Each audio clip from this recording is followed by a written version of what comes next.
What is going on, creatives? Tunji from Ceasar Graphix. Welcome to my channel and welcome to my weekly design review. Today, I'm going to be sharing design tips with you guys, and I'm sure you guys are going to enjoy everything I'm going to share with you in this video.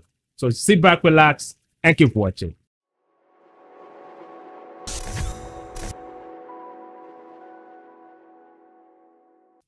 All right, so before I get to the reviewing of the design, I need to share this simple tip with you guys. All right, there are some basic factors, all right, that make design communicate well and do its function.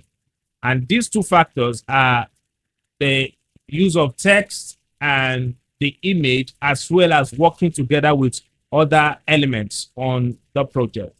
All right, so to make your project communicate effectively, you need to make sure you have the right illustration and the right font for the project. So I'm going to stop here and I'll go straight to the designs I'm going to be taking today, and I'll share what I think is working on the design and what is not working on that design. So let's go. I like the color combination on this project, which is one of the things that always make good design look successful. When you combine the color and use good color combination, it helps making the design look successful.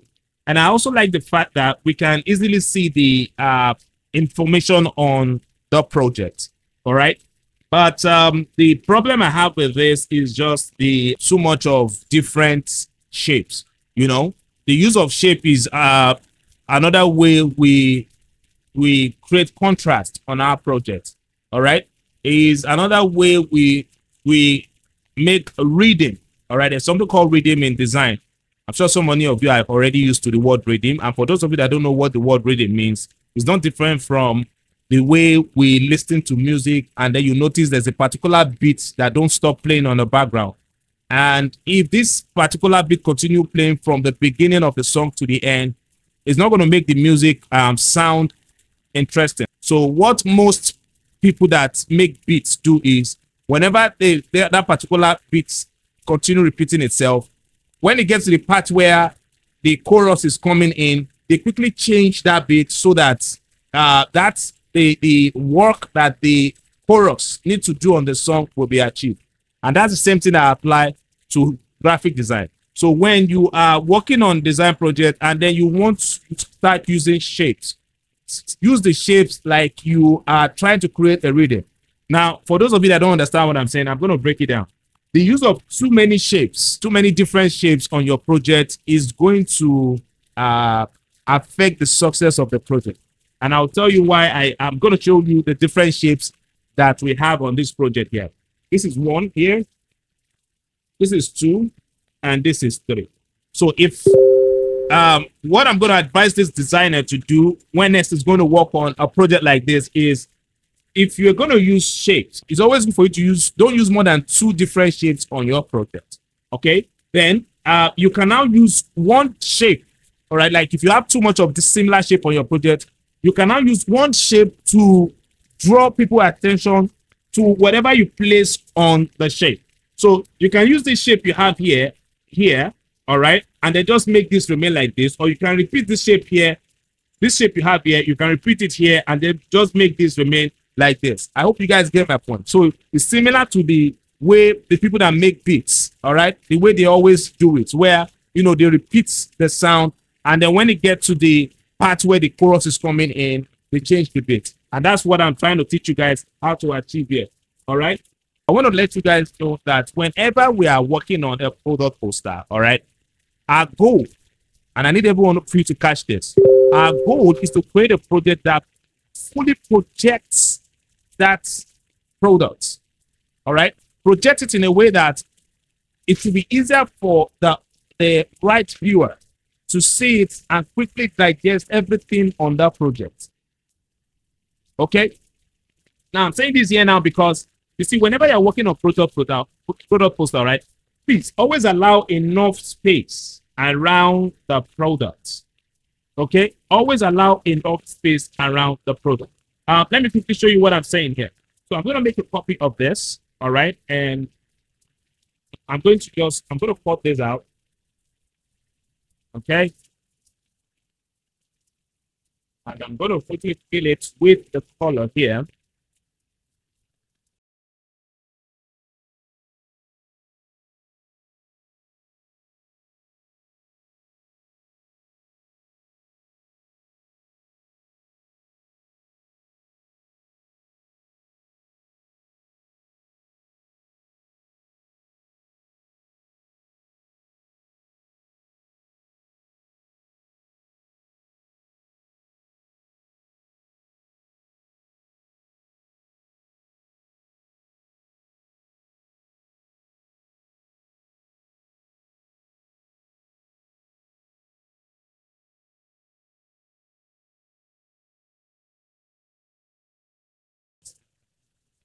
All right. So let's check out the before and after.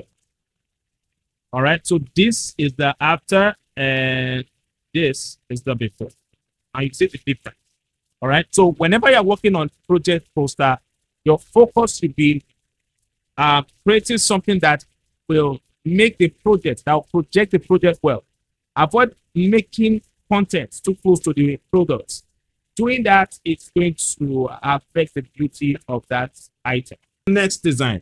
Now, you see, in graphic design, all right, the use of color is part of how we also create contrast. Okay. And where you use high value color on your project matters a lot. You don't just use color because, okay, I don't want the project to look boring and I just want to have color. No, the use of color is another way we create contrast. The reason why I talked about the use of color here is this. You see high contrast color like this, all right? High contrast color like this, their job, or whenever you see effects like this on your project, the message or the work that the high contrast background needs to do, because I noticed it's a background here. What the background needs to do is to project whatever you place on it.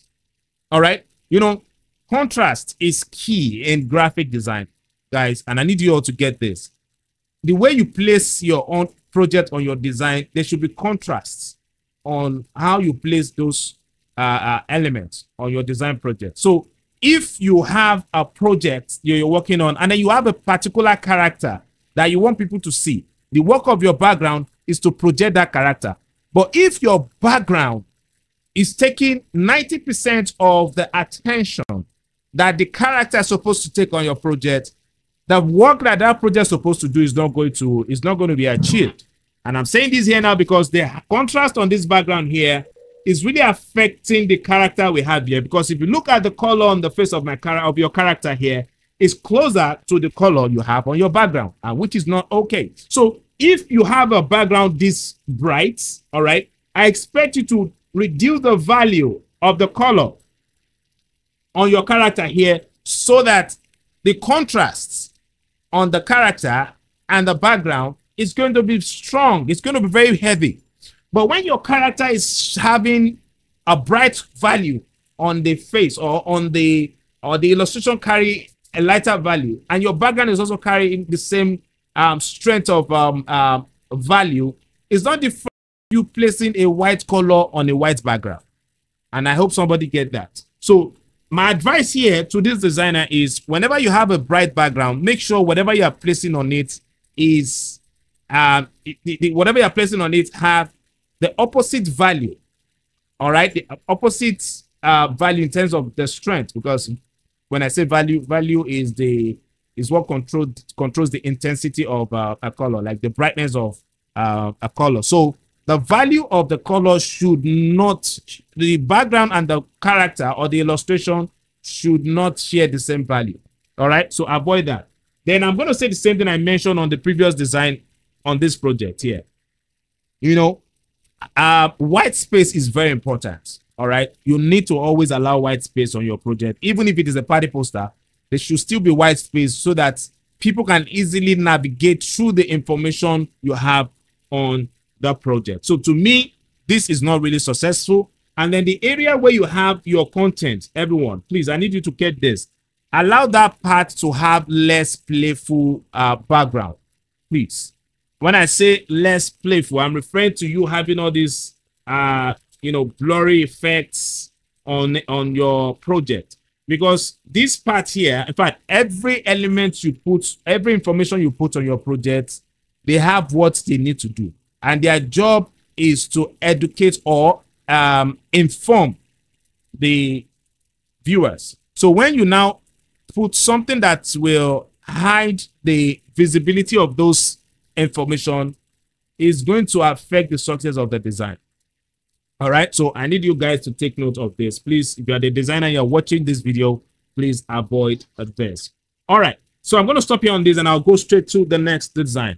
All right, beautiful. Now, I like the simplicity here. I like the fact that, you know, the contrast here is beautiful. And this is similar to what I mentioned on the previous design where I said your background, all right, if you have a background with a bright value or light, a very strong value where the color on the background is bright, whatever you're going to place on it should be the opposite color or the opposite value of the background. And if you look at this here, why we can easily see all these items here is because our background here is bright.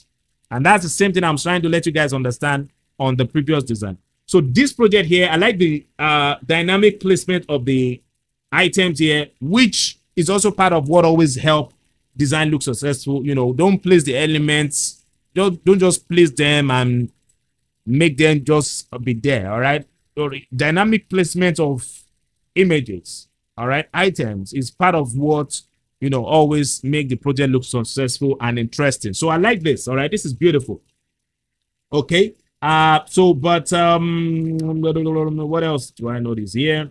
All right, so what I mentioned on the previous design, I'm still going to say it on this design here. So this is too close to this item. Please allow space so that people can see this information, you know, you have on this side here.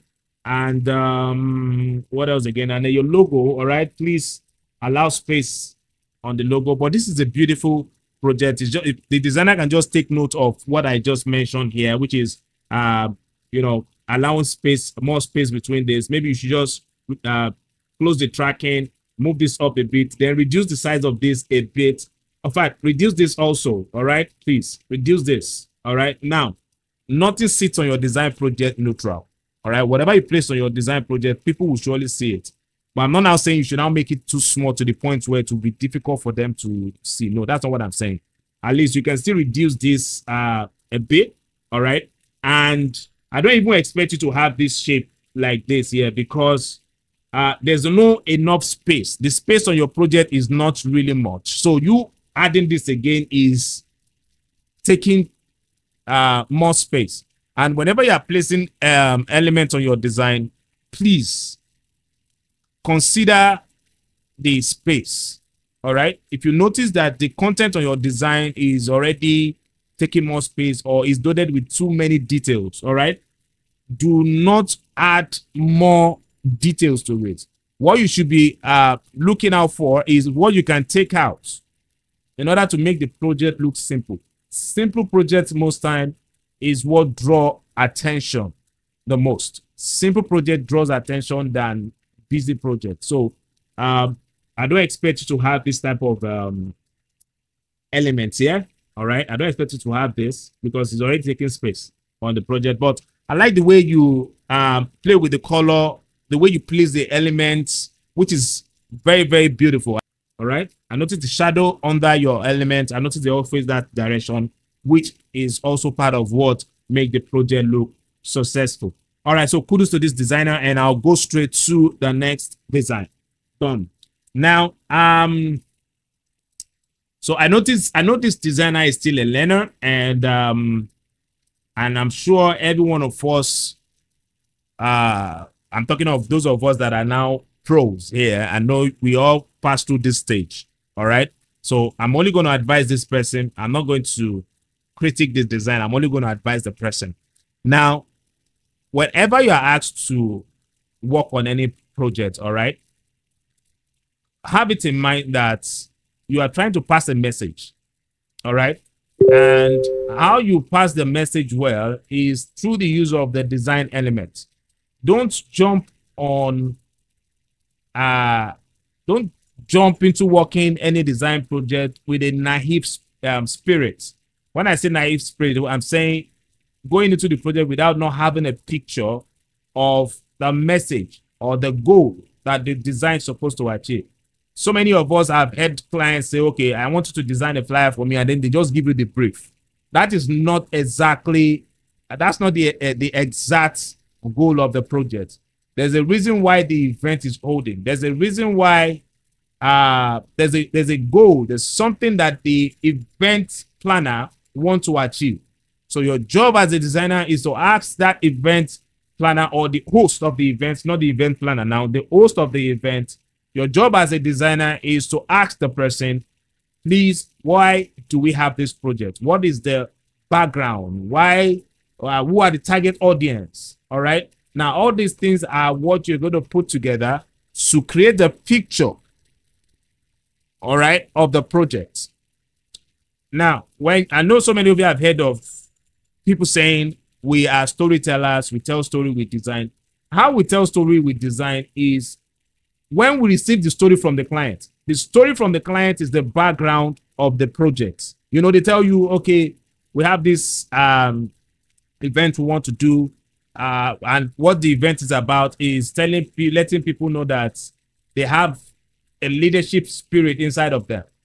All right, they have this leadership spirit inside of them, and then we are trying to open their eyes to make them know how to activate the leadership spirit inside of them. All right, and then the title of the project is The Real You. So if they give you the real you and you don't go and ask them about the background, you won't know what the right illustration to use. I'm sure with this short brief I just shared with you guys now, you know the right illustration to use. What you're going to do, you know, the illustration you're supposed to use should go around something that depicts leadership.